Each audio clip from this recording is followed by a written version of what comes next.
Ah, my good and dear friends. This is Londo Molare, and I'm watching the Bad News Bards. By the way, I hear the Psy Corps is looking for you. I would hate very much if they found you.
Well, good evening, Cam. Oh, wait, you're not on this screen.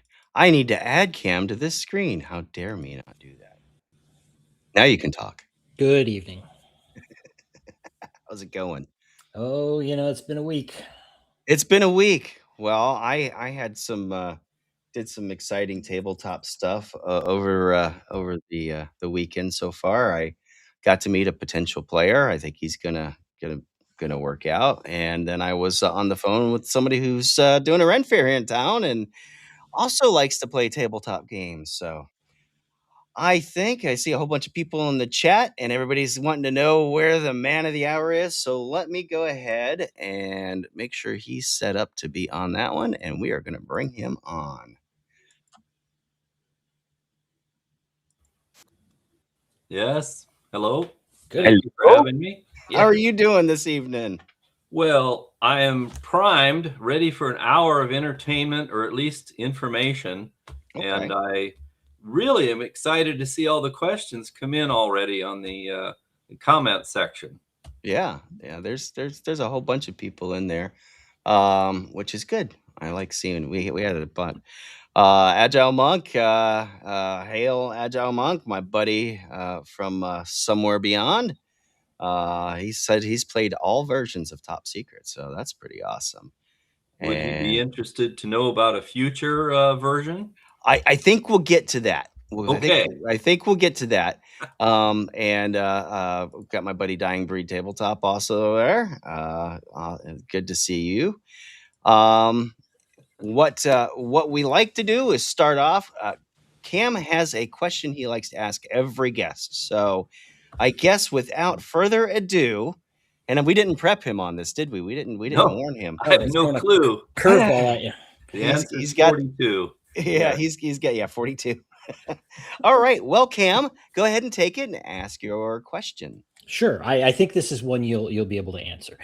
We like to ask everybody how they got their start in role playing, and whatever led up to that.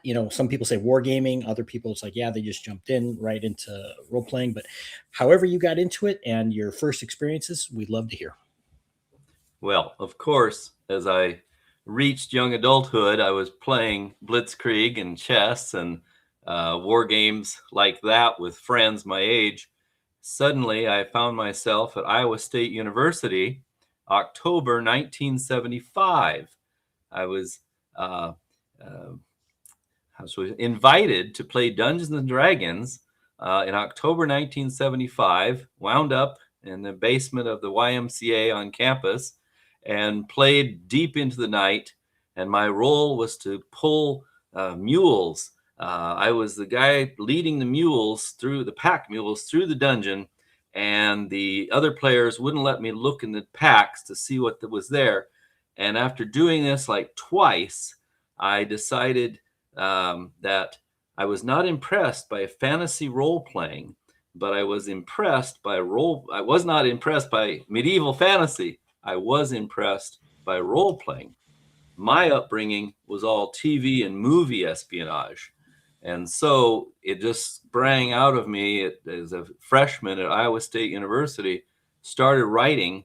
And I had a friend who told me about the Dungeons and Dragons, started play testing, and I was the administrator. He was the agent. We developed a set of rules. A year later, he said, "Hey, that's pretty good. You ought to send this to that D&D company, TSR Games." I said, "Who are they?" "They invented that Dungeons and Dragons game." I wrote a letter of inquiry to TSR. They wanted to see a copy of the manuscript. I sent them a copy. They wrote back, got a note from Mike Carr, and in the border was a note that said, "Accept this game as soon as it is typed. Gary." So as Gary Gygax commenting, they liked the idea. No one had submitted an espionage role-playing game. Alan Hammock, who was your guest last week, told me, "Merle, you don't understand. We were getting 2 submissions a week of fantasy role-playing games. Yours came in playable, new genre entirely. No one had ever seen an espionage role-playing game." And I got my foot in the door. And so then I hired 3 typists, the people that type master's theses for people and things, to type my manuscript. Mine was handwritten. And so they typed it. They kept quitting on me. I kept hiring new ones. One time, the woman quit because there had been a duckbill infection, and she had to report to the, where they check out diseased animals in Ames, Iowa, for the nation. Anyway, top secret, could have been killed because of a duckbill infection. Anyway, Wow. finally, they kick it over the wall from Mike Carr. When they accepted the game, they sent me a contract. Boom. I was probably a sophomore in college at the time. Thought I was going to become rich and famous.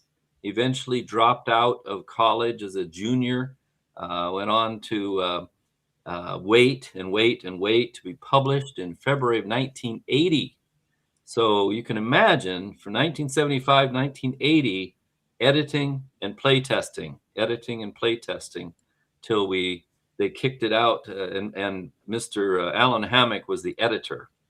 He and I carried on a long correspondence and telephone calls long before the internet was invented, or before the internet became public. So just a side note, Top Secret has been very, very good for me. Put it that way. Wow. Okay, that's amazing. So you kind of got your foot in the door with D&D, and then immediately went into designing Top Secret, right? I That mean, would be correct. I mean, just weeks after or months after? I would say I probably thought about it for a month or 2 and then started writing. Didn't realize what I was doing. Didn't realize it was the first of its kind. I was an engineering student, so I did a schematic on how to play my game that would later appear in the pages of Dragon Magazine. They left it out of the game rules. They put it in Dragon Magazine instead. Create character, buy equipment, select transportation to mission. So box, arrow, arrow, arrow. This is how you play my game. I also found out from a historian, John Peterson, John somebody, that I was the first game to have fame and fortune points in the game, which altered the reality or the game's possibilities. For example, your agent is shot. It would make him dead, and indeed he can pull a fame point, use a fame or fortune point, and I'm not dead. The bullet bounced off my belt buckle, and it changed the storytelling in role-playing games to have a fame and fortune point. So I hope that answered your question, but yes, it's overnight printing took 5 years to get it printed. Well, that is quite a story. That's very interesting, and so it's basically the whole your fame and fortune is things like that are done in many different ways today. Luck and things like that, where you can, kind of skew what the result would be to something else. That's fascinating that originated with you. That's very cool. You had to start somewhere, right? And the Mike Carr and Alan Hammock talked about that. It came in very late, right before they went to publish the game. I had written the fame and fortune points, and they said, "Hey, it was pretty good. We'll put that in there." And so they did, and we didn't know it was making history at the time. It was just a good game rule. What did make history right before publication is they were playtesting a campaign version of Top Secret in Lake Geneva. And one of the pages from their campaign wound up being picked up by a citizen in Lake Geneva, Wisconsin, turned over to the police department, who contacted the FBI, who came and spoke to Mike Carr, wanting to know who William Weatherby was and why he was going to be assassinated in Beirut, Lebanon. So Mike Carr had to explain to the FBI agent that it was a game they were play testing, and the words of the FBI man were, "Well, okay, this time." And so they made a public relations thing out of it, and they said, "A game so real, it even fooled the FBI." So that was how I found out about what they'd done. And eventually, February 1980, the game was published.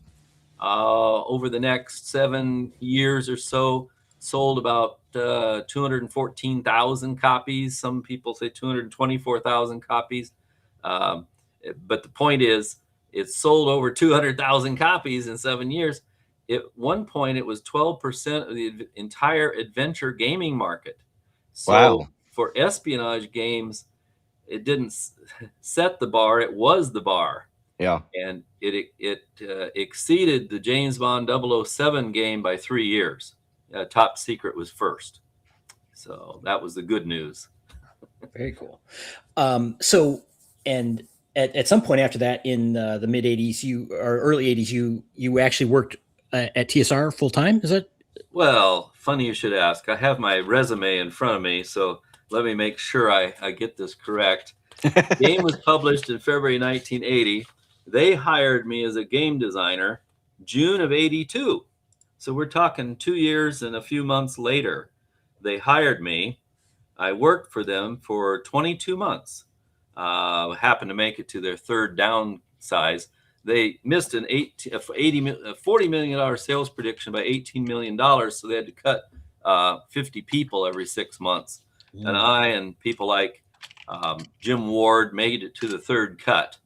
Well, I left the company to collect, Iowa unemployment compensation. A lot of us did leave the company. Jim Ward was hired back. I was never asked to come back. So I don't know what that means. He made millions for the company. Yeah. Anyway, the point was the company had survived after cutting many, many, many people. I worked for them for 22 months. During this period, you had shown on your front piece at least 4 of the D&D modules that I had written. The only one you left out was an advanced D&D module, which was Midnight. No, hang on. It was, yes, Midnight on Dagger Alley, MV1, the official Magic viewer game adventure for Advanced Dungeons and Dragons. And that, with those 4 D&D and 1 AD&D, I also edited Boot Hill. They had an adventure called Range War by Philip Tatarzinski. I was asked to be the editor for that one. Wow. So that was during my time there. So I went from Top Secret. Oh, yes. And Top Secret, Ace of Clubs. They also published my work.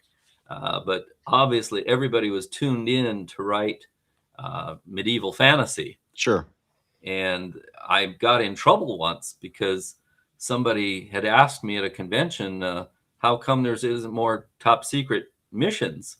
I said, well, because Gary Gygax is the co-author. He's the president of TSR, and when it comes down to a decision of what shall we publish, Gary Gygax AD&D module or somebody else's module, they do Gary's bidding. He's the president. And my boss said, don't say this anymore in public. I said, oh, I'm sorry. I thought it was the truth. So that's the first time in my life I got into trouble for telling the truth. Yeah. So but- we have some comments and questions in the chat that are starting to fill up. And you got some fanboys in the audience. Our buddy Kyle, Dying Breed Tabletop, he says, I'm going to fanboy for a minute, Mr. Rasmussen. I had the original Top Secret box set, one of my top games of all time. He followed that up with Top Secret, released at the perfect time, the Reagan era Cold War. James Bond was at its peak. Man from U.N.C.L.E., LeCaire's Smiley Books, which I'm not familiar with that one. Oh, yeah. Ludlum was coming up. I'm not familiar with that one either. I guess I need to do some more history research. I'm getting old.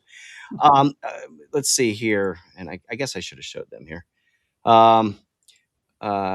Erudite, a guy I game with on Mondays. We have a Hyperborea game currently running. Says he missed you at North Texas. He played Top Secret in the early '80s and wanted to shake your hand in Dallas. So, well, yeah. Virtual handshake. There we go. So now I've got a couple of questions from Dying Breed again. He said, question for Mr. Rasmussen. If you don't mind us calling you Mr. Rasmussen, I guess. Well, Rasmussen's even better, but Merle would work. Merle. Okay. He says, if the game was released for the first time today, how differently do you think the reception would be? The geopolitical climate is quite different than the 80s. Well, I've always made my career outside the game industry by not discussing sex, politics, or religion. But I will answer your question. One of the things we discovered was we went with the Cold War because that's what we knew. Right. Nowadays, it's the war against terror. Right. And I'm talking non-nation, be a terrorist group. Right. Not a nation. So we'd probably skirt around. We'd probably come up with, Danish or Greenland agents running around. We probably would skirt around current politics, current events. Yeah. And also in fantasy, I cannot offend people of any political persuasion. Top Secret was one of the first games that allowed, I shouldn't say allowed, when I was starting to play D&D, I'd go to a convention, it was all men. Absolutely everybody there was a male. Mm-hmm. And suddenly women started showing up at Top Secret.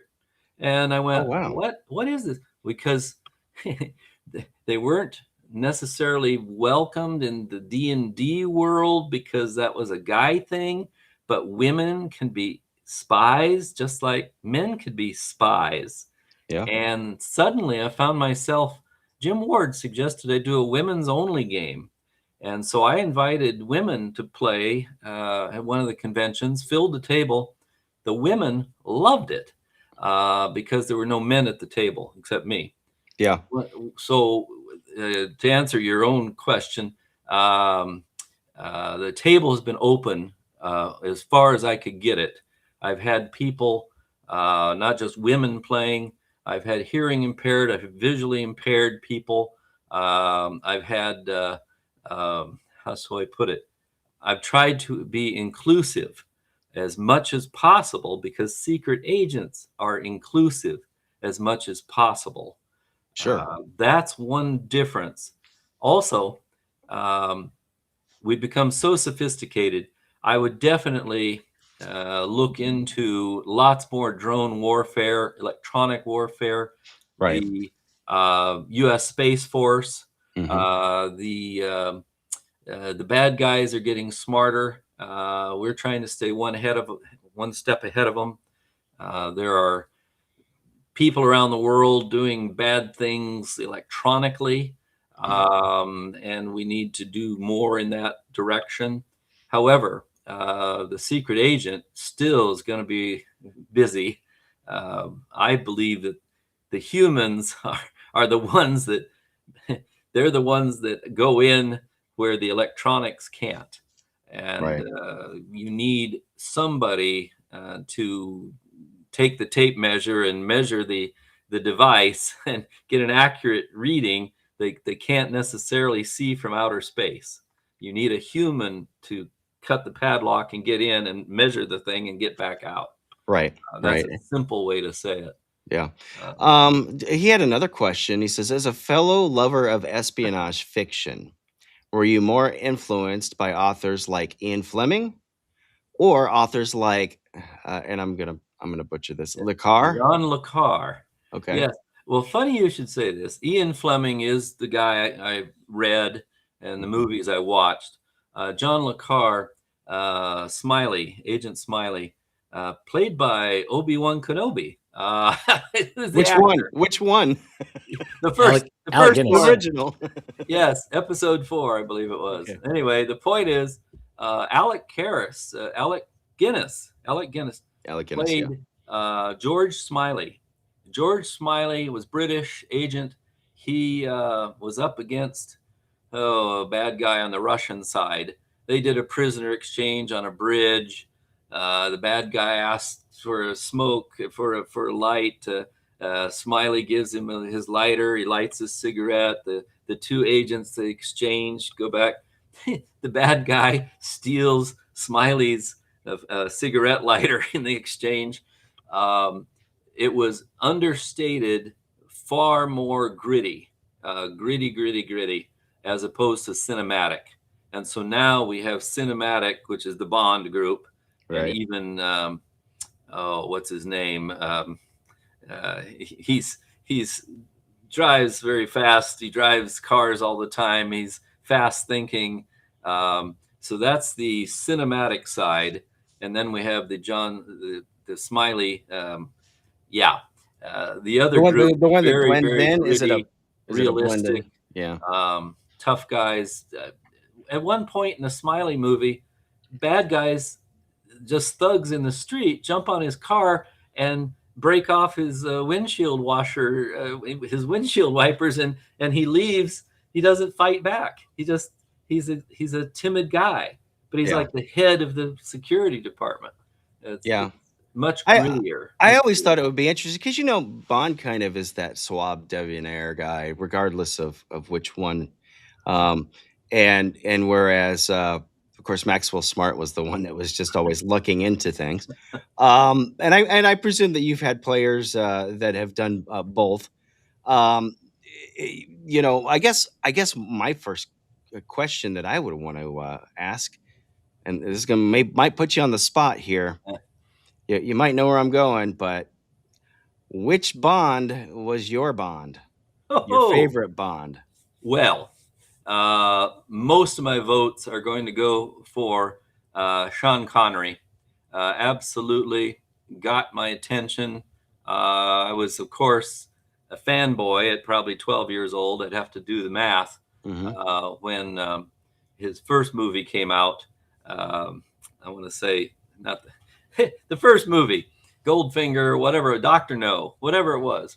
Absolutely, James Bond. I'd go to Bond movies later. I'd be driving home from the movie theater and realize I was speeding down the streets of Omaha because I'd been influenced by the movie. Bad idea. Don't do that. Then years and years later, got to see the most recent incarnation, Daniel Craig. Daniel Craig in Casino Royale. Very much, that was pretty gritty, pretty exciting. He gets tortured. He gets drunk. He's much more tough guy. James Bond, Sean Connery first set the mold. Then Daniel Craig is now much more believable, much more. Yeah, he plays drunk, he plays unwanted, he plays washed up, he comes back. So that's interesting to me. Um, I will answer your question on one other point. You brought up Maxwell Smart. Mm-hmm. Players often create a character they think is James Bond, but when they play it, he plays like Maxwell Smart. So that inspired actually Jolly Blackburn from Kenzer and Company, Knights of the Dinner Table. He was a huge fan of Top Secret, and his wife came and said, "You got to meet Jolly. He's a huge fan." Jolly had done a spoof called Hacknoia about the Top Secret game called Hacknoia on his comic strips. And we met, and eventually I was in his booth at a convention, Gen Con it happened to be. Mm-hmm. And he said, well, between the two of us, well, why don't you do it? He said, I don't write game rules. I said, well, I don't do comics. I don't illustrate. And so we shook on it, and the two companies sent a letter to each other that there'd be a licensing agreement for every copy sold. Money would go from one company to the other company, and now they're stuck. Neither company wants to. Oh, okay. I wrote the rules for a comedy role-playing game called Hacknoia. Thank you, Jolly Blackburn. Yeah. Anything that could go wrong does go wrong. Humorous equipment. Jolly Blackburn is a very funny guy, so I stole all of his stuff. He's got the Communist Nation of Canada. He's got all these missions taking place in the United States on a farm. He has non-exotic things happening. And it's very, very funny stuff. So it's easy to come up with plot line and whatever. Right now, neither company wants to put their money to publish it, and they want the other one to pay them a licensing fee. So the game, after I've written it, it's been edited by 3 editors. They told me to stop writing after the first editor. Mm-hmm. I play tested it for years. It's currently on the shelf. It's in limbo, huh? It's in limbo land. Oh, and as a designer, I moved on. I thought it was a great idea. Comedy. There are many comedic espionage movies. There are comedic espionage TV shows. I thought it was a natural. And the publishers so far have shaken their head. No. I mean, you've got what, Naked Gun most recently, those series of movies, Man, and One then Red Shoe. There's been a whole bunch of the comedy. Of course, I guess that's not really necessarily spy, but Inspector Clouseau and especially him. In Like Flint was an American parody of the James Bond character, and Derek Flint, played by James Coburn, did a couple movies with Derek Flint. It was all spoof. It was all Disney. Sorry, it was all James Bond spoof. Yeah, and that's what Mr. Cartoonist Jolly Blackburn was doing. He was spoofing Top Secret. Now, Top Secret's a very serious role-playing game where Hacknoia was absolutely comedic. So it would two different game systems, divergent from one another. Yeah, thank you. Very good. Yeah. So I'll tell you, being a child of the 70s and 80s, of course, Roger Moore was my James Bond because that's what I grew up with. Where Sean Connery was my dad's James Bond. And the one that I think should have been offered it sooner was Pierce Brosnan. I think he should have been offered it a lot sooner. I think they finally picked him too late, but because what do you have, like 2 movies and that was it? Well, there There was No. a big contractual thing with that, with him on Remington Steel, and so he kind of got screwed over for that. Yeah. They did want him earlier. Yeah. Yeah, right. So he may have been tied up with, the whole Remington Steel. Yeah, and that's kind of sad because I always thought, he would have been excellent at that. And of course, Cam, Bruce Boxleitner was a Scarecrow. That's right, Um, Scarecrow, Mrs. Good. that's where I first knew him before Babylon 5. Yeah, Uh, you know. You my mom and I watch that show. You didn't mention George Lazenby, who is also one movie, James Bond, Mhm. and Is there was is that the one that somebody mentioned in the A lot of people slam George Lazenby. yeah. yeah, I Timothy Dalton, I guess, was okay. Oh, I'd forgotten him. Sorry. Yeah, he was in the like what, 4 of them? Yeah. 4? Yeah. So, but he was never my particularly favorite. I guess the newest guy is the one that actually is most authentic to Ian Fleming's um, vision of what Bond was supposed to look like. Hmm. But We I, don't. I Yeah. but do you I mean, do you really know?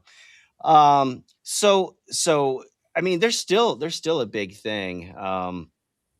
George Lazenby, yeah, was mentioned in the chat here too. George Lazenby. James Coburn. Wow, there's a whole bunch. I opened a whole question. And Dying Breed is giving me some context about Ludlum. Yes, thank you. Born Identity, and that's a fascinating thing because that kind of brings us up to today's era, or at least recent. Um, Oh, Mission Impossible. oh yeah. Mission The TV Impossible. show I grew up on, TV show, and I Spy Yeah. was another one. But the point was, Mission Impossible. I was play testing one agent, James Bond. My roommate was James Pong, the man with the gigantic gun.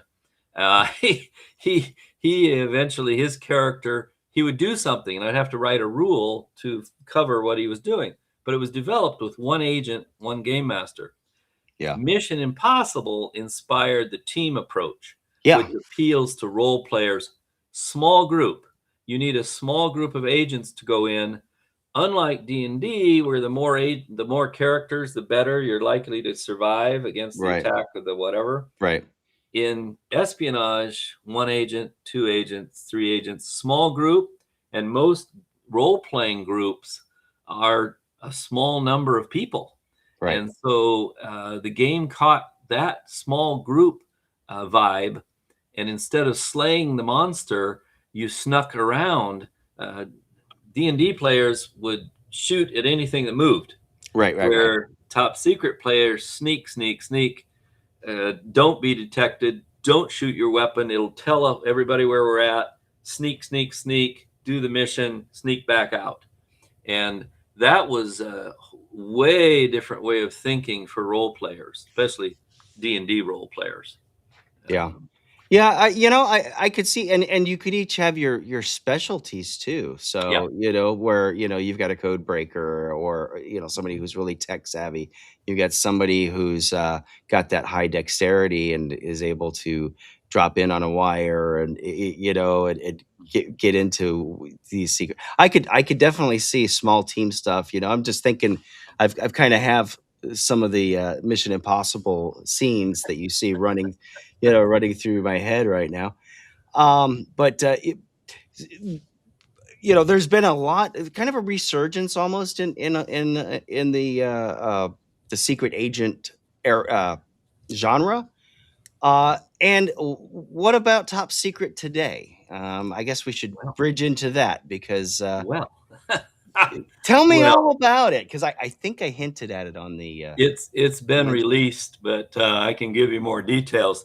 I should say the news has been released. The game is still in development. I wrote some science fiction.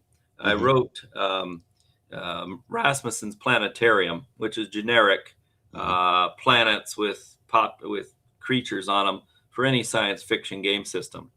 Okay, so I wanted to do a sequel of Rasmussen's Planetarium called Merle's Worlds.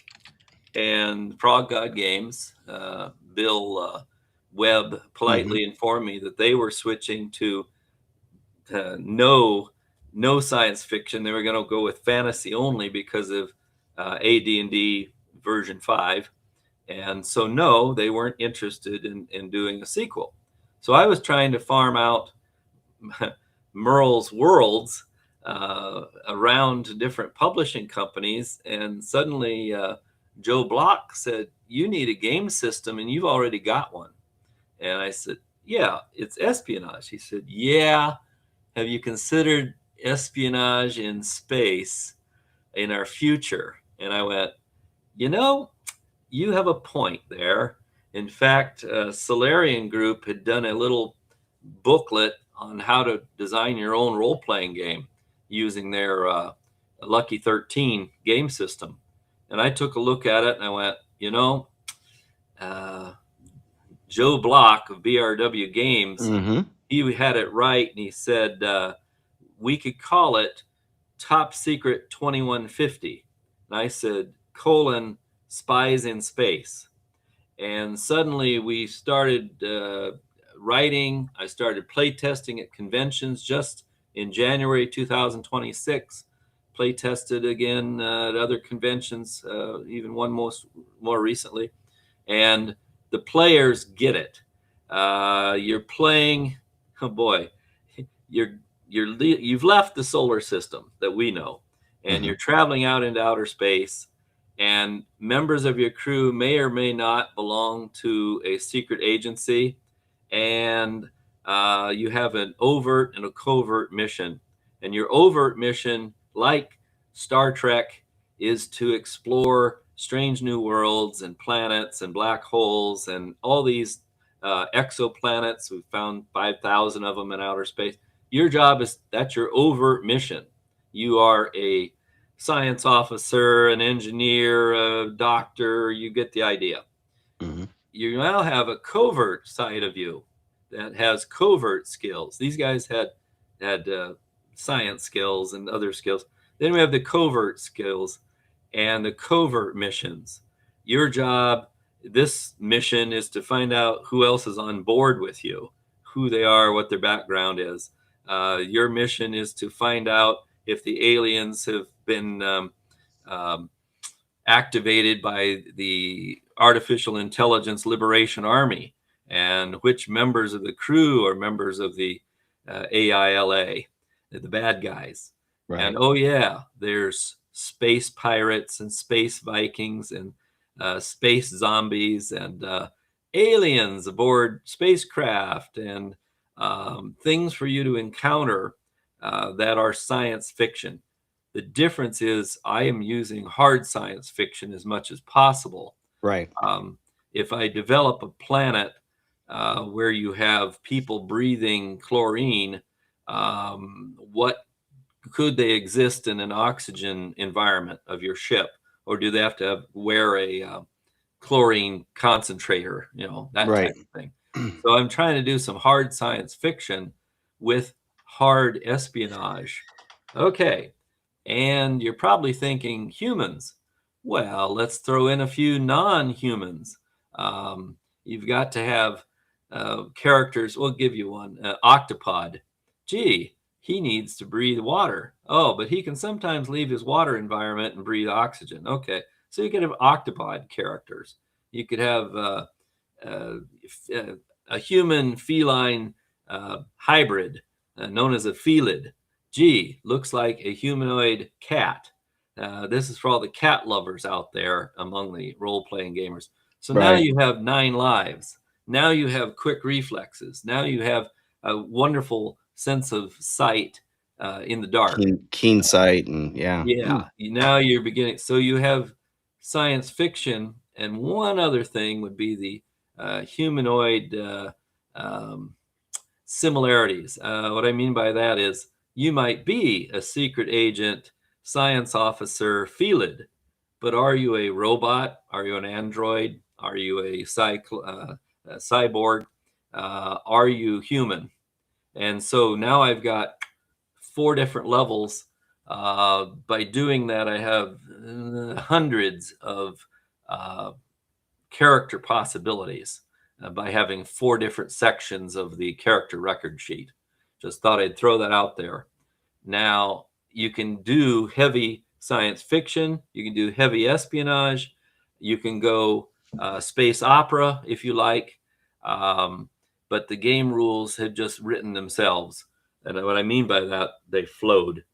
Yeah. And, Now, who's going to be publishing that? BRW Games. So Joe Block is going to, Joe Block. Yeah. Okay. Well, I have some of his stuff sitting on the shelf. I got to meet him at CNYCon, which was I don't think he made it out to North Texas, did he? Maybe North he did. Texas, no, but I believe he was at page 3, page 3. Yeah. Now he was at CNY, and so I got to pick up his Adventures Dark and Deep and the Bestiary and all that stuff. So that's awesome. Well, I mean, his books are not light. they are very very thorough. So I'm gonna guess from what we were talking about before we started the stream, that you two are a match made in heaven, then, right? Because we heard what Alan said. He'd ask for what, 100 more words, and you'd give him 300, right? That's right. Yeah. What do we have an ETA on when we can expect that? It was announced a couple months ago that it was going to happen. We purposely do not have an ETA. We want it to be right. We've been talking rule book. We've been talking supplementary materials. We've not been talking in a box. We're talking book form. Boxes are expensive. Yeah. And people already own dice. And there are other things you look at and you go, people need to open it and look at it on the shelf before they buy it. And a good way to do that is with a book. The artwork, the Frog God people are very kind to me. They said, we have a bunch of science fiction art we didn't use. Would you like to have that?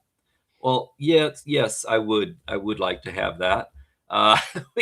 We have that kind of contribution coming at us. I'm aware of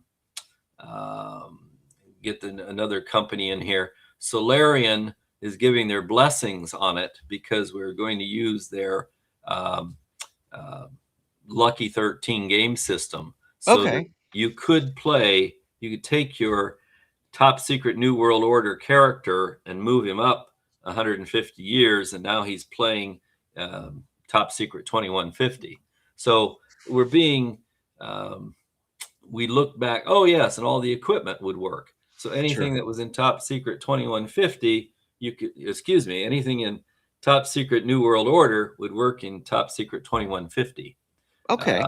Lots of overlap on purpose, but new espionage equipment, new missions, a new direction. And for those of you that know or care, I don't think there's much espionage and science fiction mix. I don't think those two genres correct me if I'm wrong, that there's not a whole lot of it in the game industry. Yeah. Not that I know of. Yeah. I mean, there's some stuff maybe in Traveler that could be kind of introduced like that, but it's very adjunct and far and few, I think, for the most part. There's a couple of comments here in the chat too regarding going the other direction. It says, you could always also go backwards in time and play World War II OSS missions, commando raids, etc. And Erudite was mentioning, like stuff for the SAS, French Resistance, the Greek Partisans, and Hogan's Heroes even kind of fits that genre. Also a comment about The Prisoner, which of course came out. Yeah, Be Seeing You, right? Who is number 6? Of course, there's a loose connection between Secret Agent Man and The Prisoner. There's always been that. Is it the same guy? Is it, Who is number 6? There's also Emma Peel and John Steed, the Avengers. Well, yeah, those were also mentioned in the chat earlier about the superhero connection. What would you if somebody wanted to get their hands on Top Secret and play in a modern or or a pre-modern pre-today era, what's the best way to go about that? Okay, if you're talking the original Top Secret First Edition, is that the original game? I mean, just whatever. Yeah, well, sure. You tell Well, me what the you got. original game is a collectible. You're lucky if you can find one, and you're lucky if you can afford it. Right. I say that simply because I can't find them. They're so hard to come by. The second one, Top Secret Special Investigations by Doug Niles, a friend of mine, that is a little easier to find. Used bookstores, conventions, Top Secret Special Investigations, many, many, many missions. Well done, colorful, kept the game alive. Right. Then I was asked to go work with other people and come up with Top Secret New World Order. I know, and I'll say this, they've sold their 5,000 box sets.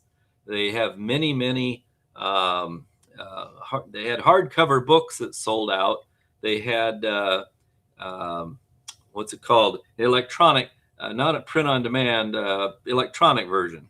The PDFs. PDF. Yeah. They've sold PDF versions, and I know this because I get royalties. Anyway, the point is, that one you would have to contact either Solarian Games or what's it called? Apple, Google. You'd have to buy it online if you could find it. Like through drive-through or something like that. You could possibly get it through drive-through. You might ask a big game hobby company. I'm just trying to think of what it's called. Amazon. You could try Amazon if you're lucky. The good news is these things are selling out, which is good news for Right. people like me. Right. Hard to come by. Some people have them in their private collections. Sometimes the private collections come up for sale. I'm very curious about one of your upcoming questions. I'm loving it. Question: what was that Merle's hand on Agent 13? And the answer is no. It was my fingerprints on the administrator screen. I believe they used my fingerprint file. I've been in Boy Scouts and we fingerprinted each other, and Sure. and they used my fingerprints. There's a couple photos of me in Ace of Clubs, lurking in a shopping center somewhere. They purposely kept me under wraps, meaning people are almost disappointed when they meet me because I don't meet their expectation of what a spy should look like. I'm sort of the George Smiley look instead of the James Bond look. I was telling you earlier, James Bond was tall, dark, and handsome. Right. I'm light, short, and ugly. Yeah. So that's the inside joke. That's why I dress. On Fridays, I wear the tuxedo t-shirt. On Saturdays, I wear a real tuxedo. People at conventions respond to that. They know who I am immediately. Yeah. Oh yeah, I Noble saw Knight. you. Somebody answered. Yeah, You could try Noble Noble Knight. Knight. Yeah, they have a lot of the used stuff. I just didn't know if like New World Order, which it only came out 9 years ago. Yeah. I didn't know if it was still being published or if it's done already. They're talking revision, and Okay. I'm sending people that have gun stats. I'm sending them to Solarian Green with their upgraded gun stats. I do want to know, this is a question, what was Merle's hand in Agent 13? You'll love it. I got called into a brainstorming session on Agent 13. I think it was Jim Ward was writing it. He wanted to know all the non-lethal ideas I could come up with. They didn't want shoot 'em up game, that kind of stuff for the readers of Agent 13. It's a choose your own adventure style book. And so Robbers and Robots was written, and I was called in on a game brainstorming session to come up with non-lethal ways to motivate people. People are afraid of spiders. People are afraid of snakes. Come up with ideas that kids would get that were not fatal. And so that was my whole shebang for Agent 13, was like one title, Robbers and Robots. And then they either stopped printing them or I don't know what happened there. I was not part of it. My original contract on Top Secret, there was no clause paying me for residuals. Nowadays, I get residuals. And for those of you who want to know, you write the basic game, there's royalties. For every copy sold, you get a percentage of the retail price or some price, wholesale price, whatever. The residuals are if someone else produces it, you get a piece of the action, which is a very, very small piece, but their product could sell 1 million copies. So you get 1 million nickels. And I say that residuals are another form of income. It's like Gilligan's Island. Sure. They got paid their wages and they didn't get any residuals when it went to cable, that sort of thing. Yeah. So in my business, when I go to a game convention to play games, I also talk to publishers and artists and editors. And John Peterson, the historian, he met me at a convention and said, "Merle, do you happen to have any paperwork from the 1980s with your correspondence with TSR?" I said, "Well, John, let me go home and check my basement." I had 9,000 sheets of paper. Oh, wow. Which he was very, very pleased I was willing to sell to him. So, not telling you, I made money off of handwritten and typed correspondence up until, well, even after Top Secret was published. There were 9,000 sheets of paper. I collected everything from when I worked 22 months at TSR. And this was first person information. I didn't have to make anything up. It was all black and white. Hello, have I lost you? Yeah, no, you're still here. You're still Okay. here. Sorry, I was getting ready to share something here. Well, I've lost your picture. Oh, There you go. So this is from Solarian Games' store. That's actually a pretty good price there. $40 US. yeah, it used to be $50 for the 60. It used to be 60. Yeah. So I mean, I don't know if maybe they got a sale going on. I know it says their website is currently being revised, but go to their store instead. Let me see. This is what I meant to do. I meant to have it like that. I'm sorry. Well, the only one I wrote was Rendezvous Oasis, and the first version appeared in Gygax magazine, which was only 6 issues long. But the publisher, Jason Elliott, asked if I write, so I used the original rules and wrote an adventure called Rendezvous Oasis. Appeared in his magazine, Gygax magazine. Right. Flash forward, we did Top Secret New World Order. The product was rewritten for the new game system. So it's still called Rendezvous Oasis, but it's no longer using the original Top Secret rules. It's using the Top Secret New World Order rules. So that one I wrote. It's now been rewritten. I had some funny names in it. They made them realistic names. I had surveillance camels that would spit super slippery or super sticky material on you. They took that out and put the robot camel. Now you can ride inside of the hump. So there were some changes made by Peter Bryant and based on my original work. It's a very strange world. Yeah. Looks like the box set is still available. and look, it's by you. Let's see, fast, easy to use rules, so on and so forth. The hardcover books are sold out, and so is a lot of the other adventures, like the Rendezvous Oasis, and then some of the. It looks like the Tradecraft manual, I guess, is available, but I think it's Forged and brand Fallen. new. I think Tradecraft's brand new. I haven't even gotten a copy yet. Oh, okay. I will tell you, I just was at a convention in Waterloo, Iowa, Conquest Comic Con convention. Got to meet Aaron Rosenberg, who wrote The Crucible, who wrote, it's in the lineup there. I'm trying to remember the full name of it, but it was, if you show up the I product, you know, I had to laugh about this. I'm a ham radio operator, so oh, I've been a ham radio operator since I was 16.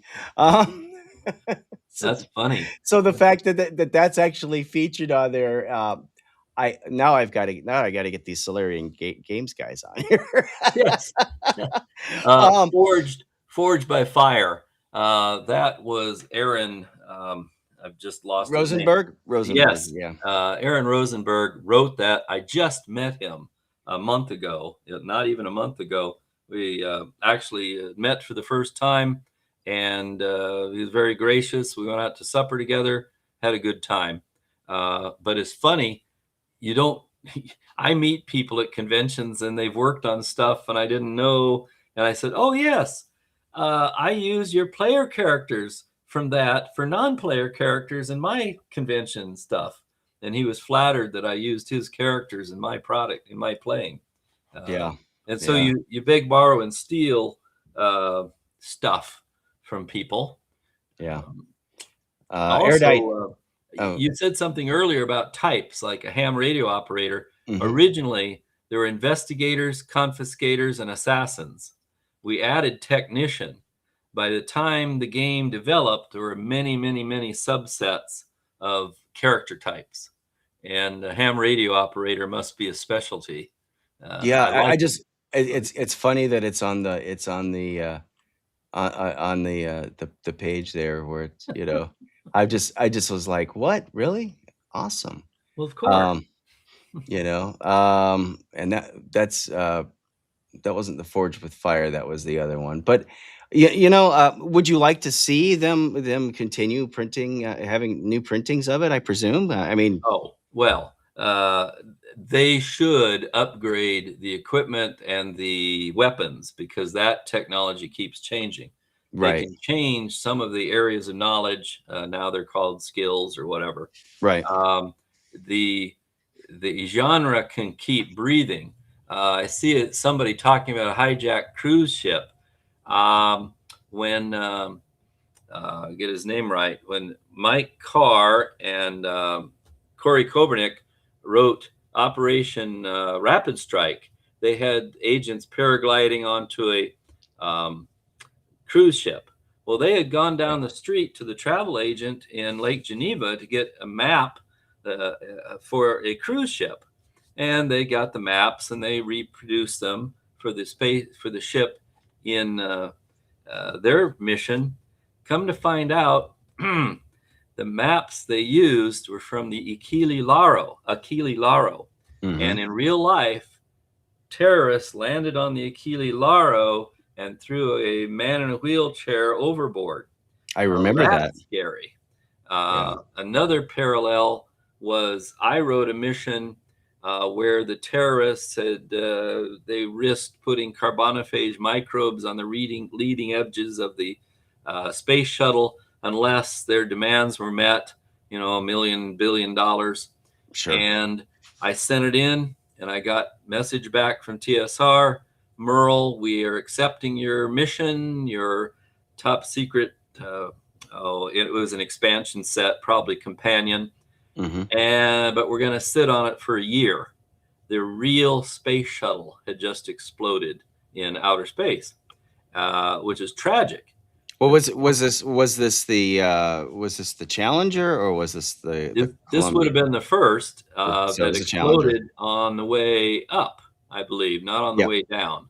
Well, that was I was in the same grade that I got introduced to D&D, and yeah. I was in 7th grade when that happened. I Well, saw it with my own eyes. So TSR decided hold for a year, hold yeah, the product for a year because it's too close to reality. That's the drawback of modern role-playing games. right. Is you bump into reality. Um, So and so your hope is like with what you're doing with Joe Block is you're setting it far enough in the future that yeah. yes, now I you get it.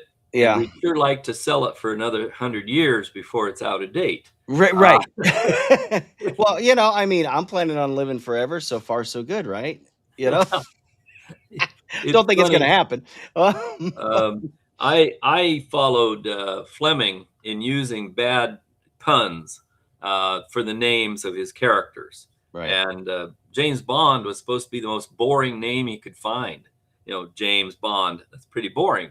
right. But Miss Moneypenny and Honey Wilder and all these other characters, he started doing bad puns. So I did the same thing, Yeah, and I would use like Ivan Ikechnikov, even Ikechnikov, or Ahmed Personnel Carrier, yeah. or bad puns, and they took them out of Rendezvous Oasis and put actual Arabic names in that were correct. So I played around. You talked about not Timothy Dalton, but another guy. He uh, he was always punny, and he would Hmm. tell jokes, and they'd leave them in the films and all kinds of things. So there is room for humor. But I digress. I apologize. Yeah. That's No, part of the no. Um, problem with live. eh, yeah, yeah. No, that's quite all right, man. That's what makes it fun. And agile is correct. And was, I Ah, was in, I was in 7th grade in Florida and saw it with my own eyes when the Challenger incident happened. hmm, Worse yet, I was in Titusville, which is where hmm. KSC is, right down the street, when Columbia launched, Ugh, where the actual accident happened there on launch, but it made it into space, and then the tiles were damaged. when it So came down, it yeah, disintegrated. yeah, Yeah, disintegrated. Yeah, it's um, it's yeah, scary to know these things happened within our lifetime. Um, right, right. It's really eerie. Um, there's a good Another question here question. about what did you think of the old TV show, The Wild Wild West? I wouldn't miss it. It's absolutely fascinating to me. Wild Wild West, I'm very interested in that period of history when people and uh, communication traveled at the same speed. Anyway, the point was The Wild Wild West, as a kid, I didn't realize it was campy or anything. I Mhm. really enjoyed them getting out of problems, always solving a problem with a gadget. The characters he wore costumes all the time, very much espionage, but it was in a Western setting. Now Right. the funny part was um, we took the rules, we took the hand-to-hand combat rules, or maybe even no, I should say the handgun rules out of Boot Hill I was gonna say, imagine if you and crossed over put Boot them in Hill. top secret. That's exactly where those gun rules came from. We discovered that modern weapons are far too deadly. You get shot once, you're dead. Right. Not really good for role playing games. You need a way to survive multiple shots. That's, I think, where fame and fortune points came from. But also, nowadays, I have much more first aid equipment, things we've discovered in warfare to keep you from bleeding to death and surviving if your other agents can get to after you've been injured. Right. Um, the Wild Wild West, I really enjoyed the original TV series, not so much the later movie. That was I was grown up. I was getting ready to that was my next question actually Yeah. was what did you think about the movies? Did you think they were overly over the top, or I did. Yeah. I had problems with it from they were going for laughs. They were absolutely Leaning into that aspect. yes. I Yeah. didn't see it in the theaters either. It didn't bother. Saw them later. Went okay. Um, I haven't watched a lot of movies. I seem to be staying away from them. Um, I will tell you, most of my reading is nonfiction. I do an awful lot of research. I do an awful lot of reading about the real world and real situations and real equipment. Don't have a lot of time for fiction, so that's interesting as a writer. Right. I also try to stay away from other game systems. I don't want to steal something inadvertently and it shows up in my game system. Right. It's a concern I have. Um, I do, however, know a lot of game designers, and we're fanboys of each other's game systems. It's Ah. very fun. I mentioned Jolly Blackburn, Hmm. um, and he's a huge fan of Top Secret. I ran into uh, Traveler, designer Oh, Mark Miller. Mark Miller. Yeah. He's 10 years my senior. Anyway, Mark Miller wrote the foreword that appears in Rasmussen's Planetarium. Oh, Bill that's Webb cool. said, "Do you know him? Do you think he'd write a foreword?" I said, "Oh yeah, I'll ask him. Wants a copy of the game. Okay, fine. Here you go." Yeah. So that's fun, is to have another game designer put something in your game system. That's fun. Well, we've been having some great questions. I wanted to ask you, uh, speaking of designing in other games, now you've worked on creating some adventures. You were kind of thrown into it, from what I Hmm. understand, for D&D. But there's a couple of things that you did that I did not realize until I was well. I was looking at your resume. Good. I'm Yeah, glad you did. yeah, I I did. sent I that did. to you. Yeah. Um, I so one of the great thing there's a trend right now, and a lot of people have mixed feelings about it, of solo play. Hmm. Hmm. And then I noticed, and I'm like, yeah, nobody did that back. And then I found that, and I'm like, holy cow! How did that come about? Because you had solo play what in 83, 82, Uh, 81, I'm 80? looking at my own resume right now. Yeah, Lathan's Gold was 1984. In fact, these are the copyright dates. Um, let's see here. Quagmire was 84. Lathan's Gold was 84. Ghost of Lion Castle 84. Midnight on Dagger Alley 84. And G. Willikers, The Savage Coast in 85. Well, here's what happened. Um, we in the game design department, not the president's design department, Mhm. were informed that, oh, by the way, we've already sold this title that appears in the readers. What is the game company? Not the book company at the time. Um, there are big bookstores, Walden Books, for Walden example. Books, yeah. They'd already put the title for sale in their catalog for upcoming titles. So we would be told, you need to write Ghost of Lion Castle B solo module, and you have to title it Ghost of Lion Castle. It has to be 32 pages long, about 10% art, and you have 8 weeks to draw to design it. And I go, great.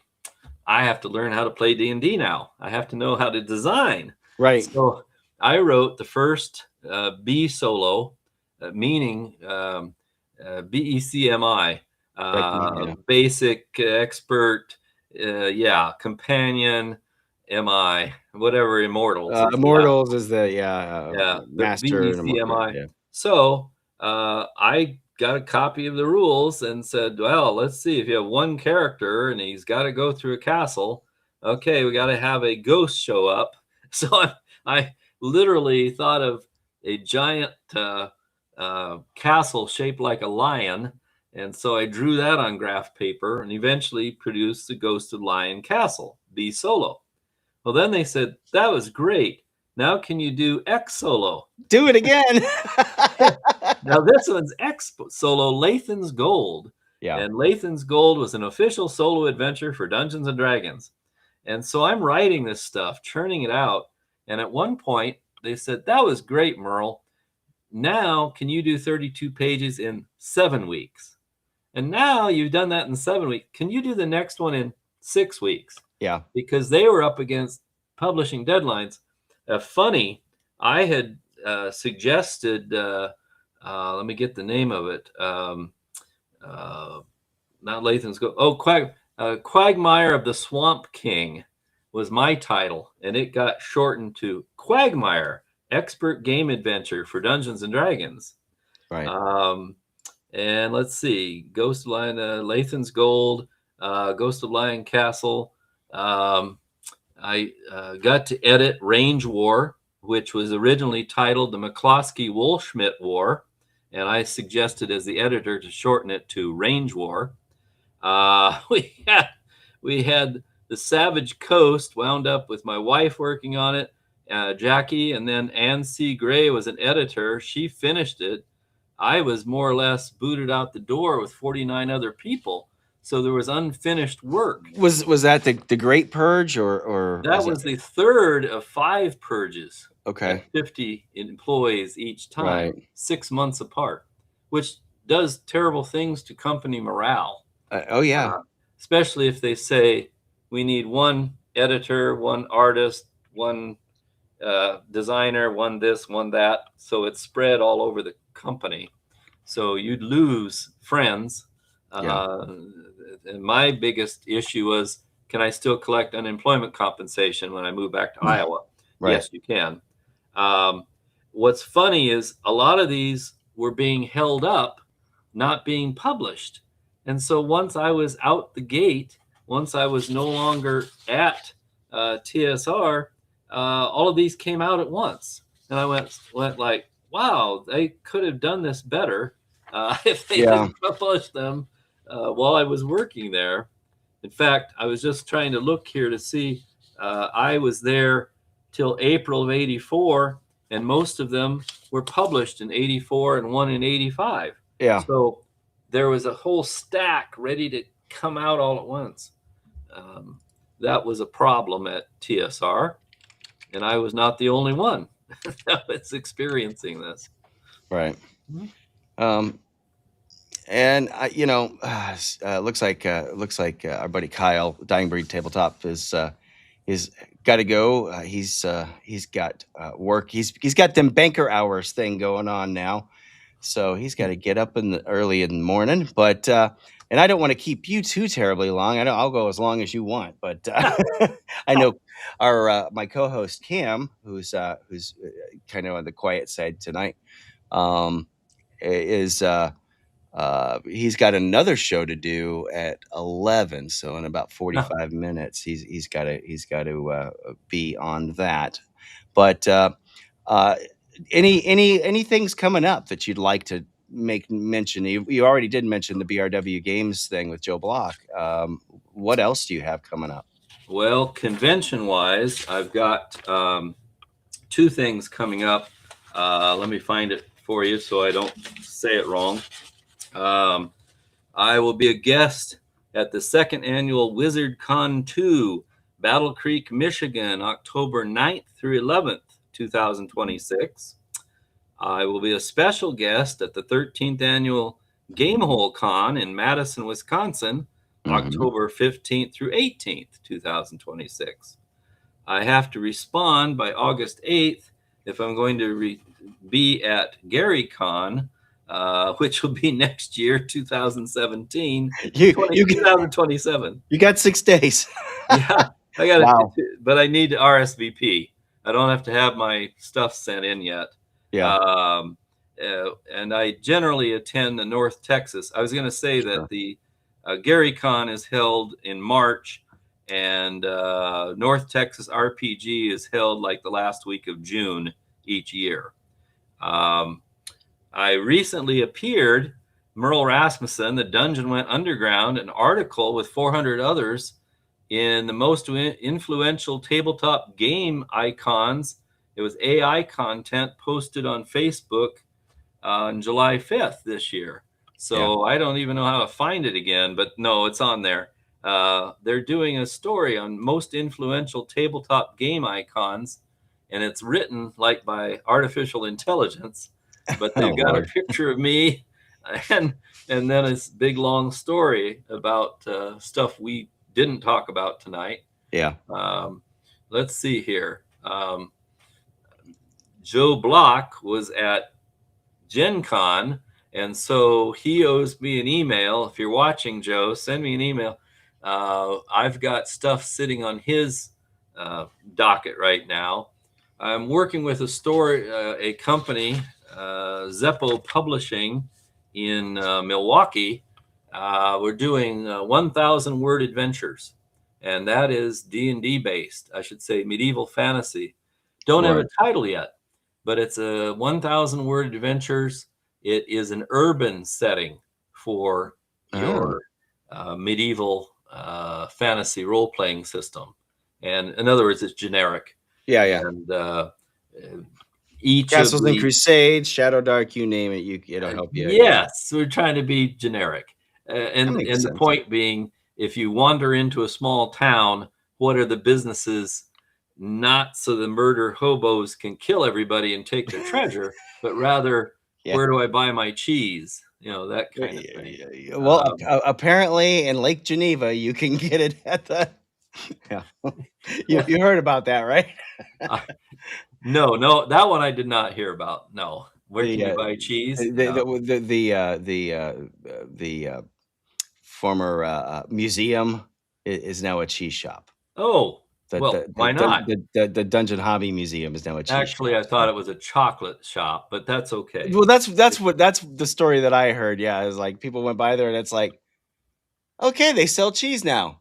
Yes. So, it's like, well, it'd be funny if they had some that was named after some of the various tabletop stuff. That at least that would be, and imagine getting some Swiss that was, like in the. In the form of a D6. Alan Hammock and I did have our offices on the top floor, and that was the building. The Dungeon Hobby Shop was on the first floor. There was a bowling alley in the basement. So this whole building we got shipped out to Sheridan Springs Road in a new building and put into cubicle land with no windows. I wanted to comment. Stephen Clements interviewed me. He wants a Lutheropoly game. I had a teacher at Iowa State University want a Lutheropoly board game. I've written and published one copy that was used by a comparative religions teacher at Iowa State University. I told him about it. Now he wants a copy of Lutheropoly. Wow. I saw that on your resume, and I also saw one that said Knoxville, and I'm like, oh, there's another Knoxville. Oh, there is in Tennessee, yes, because I'm Knoxville, Iowa. I'm pretty close to the Tennessee one, about 45 minutes. I'm in the metro area. If you could call anything metro in this area, because I'm in the foothills.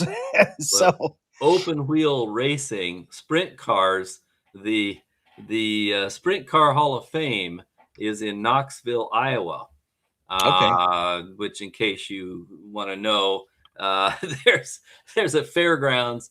There's the Sprint Car Hall of Fame. There is a quarter-mile track, and they wanted a board game, and I designed it for them, which is sold in their gift shop.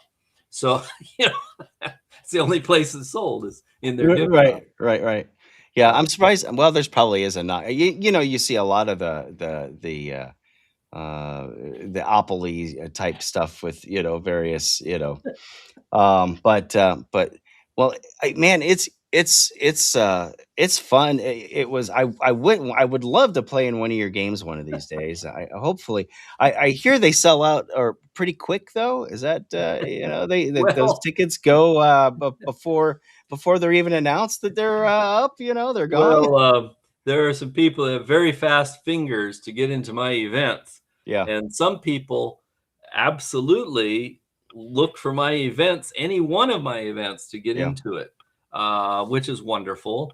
I have to save my voice because by the fourth day of 16 hours of gaming, I'm losing my voice, especially in a noisy game convention. Um, the the farthest south I go is Irving, Texas, Dallas, Fort Worth. I've never been to the southeast United States for gaming. Well, I've been, we can. I'm working on a con, so yeah, I mean, you can always come to Smoky Con at some point. I'm been trying to uh, get Mark Hunt here for Gangbusters and some other folks too. I'm trying. I'm trying to put something together. So well, I'll keep you in mind. yeah, I'll have my please, people call your people. yes. It's basically me emailing you. I had a I had a person ask if my agent got me a good deal on Top Secret. I said, my agent? Yeah, yeah. I was a I don't know. sophomore You in turn college. around and ask yourself. Yeah, how'd we do? I will Yeah. tell you, for those of you writing, trying to become rich and famous, Mhm. um, I did receive a contract from TSR for Top Secret, and I thought about it, and the only thing I thought of was, I will regret if I do not sign this. I will Yeah. regret if I don't do this. And signed the contract, sent it off, went on with my college degree, college, whatever, dropped out, still wasn't published. My life went on. And the, the point was Top Secret sold about a tenth of what Dungeons and Dragons was selling, which was about a tenth what Advanced D&D was selling. Right. So I was always in a niche market, but it's good to be the king of the niche. It's Yeah. really good to be the only one in that ball game. So um, I always say Top Secret has been good for me. Without a Dungeons and Dragons, there'd be no Top Secret. Sure. And I will tell you, Mike Carr and I had both filed. My original game title was Spy World after Mhm. Gamma World, Spy Sure. World. Yeah. So we had put it in our own file cabinets, me in Iowa and he in Wisconsin, and we'd filed it under Top Secret. And we informed each other of this accidentally, and we said, that's it, that's the title. We both independently called the thing Top Secret. So that caught everybody's ear. Yeah. And otherwise, the working title was Spy World, after Yeah, yeah, Gamma yeah. World. No, hey, yeah, and the red stamp, the classification stamp there, yeah, it kind of fits the whole thing. Okay, I would be remiss. I gotta talk about, my buddy Roger, who remember I said I went to North Texas. That's where I met you a couple times. Got that lovely picture of you dressed up to the nines there. Um, but the following week is I went up to Central New York Con, which is uh, try to forget. It's like it's east of Buffalo, west of Rochester, so it's kind of in between. Um, and it's a growing convention. It's really really good, and I'm sure Roger would love to have you out there. Joe Block was there, so you can ask Joe how what the caliber of the con that he puts on. Greg Gillespie was, of course, at North Texas. He was also at CNYCon. Of course, for Greg, it was only about an hour and a half drive for him, even though he lives in Canada, to get to where the venue is. So, but yeah, definitely, it's the usually the week following North Texas. So be forewarned. Well, I have a great question for you. Okay. How much of a what do you call it? I was going to say readership. How many people tuned into this event tonight? Do you have a I number? I Do you know I how many? you know, I well, I'm still building my subs. I've got over 300 subs, which means people that actually follow. We're slowly trickling. Which reminds me, everybody, be sure to like and subscribe because I need the subs. Um, but generally, we get pretty good views, especially with some of the great folks that I I somehow managed to get you guys on. I don't know. We had Peter Jurasik on. If you know who he is, he played Crom in Tron. He also was Londo Mollari in Babylon 5, and we there was several of us that we kind of took turns asking him questions on a multi-stream thing. But lot of people out there. Of course, there you want to talk sci-fi and covert missions and stuff like that. That actually might be. It's in 2259, 2260. Yeah. So it might fit with that system. Yeah. And we did good. So, I mean, the more the better. If you want to tell anybody, I could use some more subs, we'd love to have more people watching. Well, you've got a classy group listening because somebody's quoting Kurt Vonnegut. Yeah. The land of the blind, the one-eyed man is king. Somebody's read a book or two. I'm enjoying the back and forth between you and myself. The one thing I have is the gift of gab. And so these interviews go off in strange directions sometimes. I do have a bad joke. Oh, sure. I'm game for bad. I love jokes, Cam. If you want to be invited to to be a guest at a tabletop role-playing game convention, my advice is to outlive your colleagues. That's a bad joke. But it's very true. Yeah, it's sadly getting. It's sadly true. Yeah. I wound up being a young kid, published at the age of 22, and working for TSR at 24, 25 years old, and everybody was older than me, and nobody wanted to write D&D. They all wanted to write advanced D&D. Right. So that was my niche market. Although Top Secret was already published, I was getting wages and royalties. And I was young, recently married, so I had no extra time for a third project. So I didn't do extra projects when I was working at TSR. I did write for Dungeon Magazine. I did quite a bit of writing for them. Yeah, I saw Top Secret Spies Advice column, missions, top secret missions. Now somebody's quoting Chinese proverbs here. If you sit by the river long enough, the body of your worst enemy will float by. Yeah. It's very true. Yeah. It's very true. It's sad, but true. But I've met a lot of people. So if I don't remember you at the next convention, don't feel badly. I don't remember who I am either. I used to joke. So I worked at, I'm an IT guy, right? But I worked at Universal Studios a couple of different times, including IT. And I used to joke about what's my name? Oh yeah, my name's Jeff, because, that's why they give us these name tags so we can remember our names. But, when you're in front of a lot of people, you have to just learn to get over it, talking to people. And my wife says I'm yappy, so Well, you reminded me. People ask, "What's your phone number?" I said, "I don't know. I don't know." It's on the back of my phone, so it's my wife's idea. I never call myself. Why would I know my phone number? I'm always showing people my phone number, which I won't do tonight. Yeah. The sad thing is I remember my phone number from when I was 5. Yeah.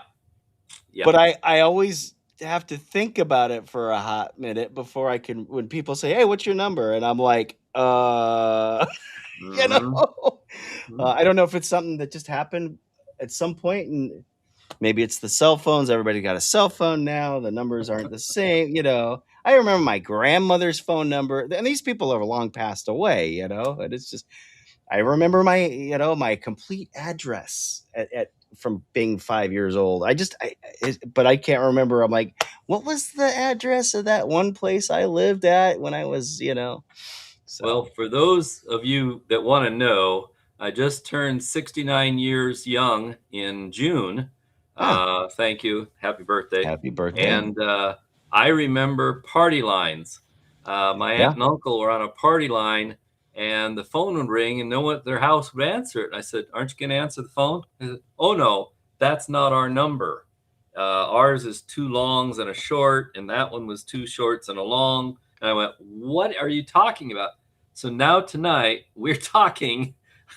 You got a headset on. I'm talking into a computer screen. Yeah. And it's in one lifetime, you could go from party lines to this vlog. I mean, yeah. It's like you got people calling in from all over the world. Yeah. In just my lifetime. I see I'm blurring once in a while. It must be coming back. Your camera's adjusting automatically. That's quite all right. Well, it's very much been a pleasure. Cam, what's coming up on Top Lofty Lounge tonight? Well, we're taking a little bit of a detour. We usually talk about sci-fi things, but we're going to talk about some game stuff, including Gen Con and some board games as well. You know, the D&D stuff a little bit, and then board games. Okay. All right. Well, you've got that starts in about a half an hour on Sci-Fi Snobs channel, and of course on Monday night, tomorrow night, we've got the game Erudite's hosting. I will be rebroadcasting it too. We're playing Jeff Delaney as Hyperborea with and I yet have to roll up yet another character because it's very brutal. Let's see. Wednesday, of course, we have an okay episode of Babylon 5, I think. We're looking forward to that one on that, also on Sci-Fi Snobs channel. And then, of course, we got, the Bad News Bards coming up again on next Sunday. So any final things you'd like to say to Merle, Cam? No, you said you have the gift of gab. I enjoy listening to stories of the old days and everyone's experiences in the role-playing industry. So I really appreciate you coming on. Yeah. Well, it was my pleasure to both of you. I just want to sign off by saying I do have what is this called? To sell my brand, I do have a Facebook page. You can find me on Merle Rasmussen. And, I did find you on there too. Yes, I was on there. And people are still asking me about rule clarifications on the top secret, the original top secret. And that was 46 years ago, people. So remember the fact I don't remember too well after 46 years what the rules are anymore. Yeah. But that's still pretty cool, though, that people are coming, still asking about it, though, after all this time. Oh, yeah. Agile's typing in Russian now. He's got the Cyrillic thing going on. Also, being published at 22, my fanboys were 12. So now I'm 69. All my fanboys are 59. Well, I mean, I'm 53. I'll be 54 in the spring. So yeah. Well, I'm definitely looking forward to it. I'm going to go ahead and roll our credits. If you don't mind sticking around for just a minute, we'll have a little wrap-up chat after the stream ends. But everybody else, thanks. It's been great, Edgelord. We're going to see if we can't get him to CNY, so you can go game with him, okay? And Roger will be elated if we can pull that one off. Any rate, everybody, look, everybody's throwing it. You're right. You started it there, Merle. They're all throwing out these proverbs of everything. So thanks everyone for coming. Take care. We will see you next time. Rolling the outro.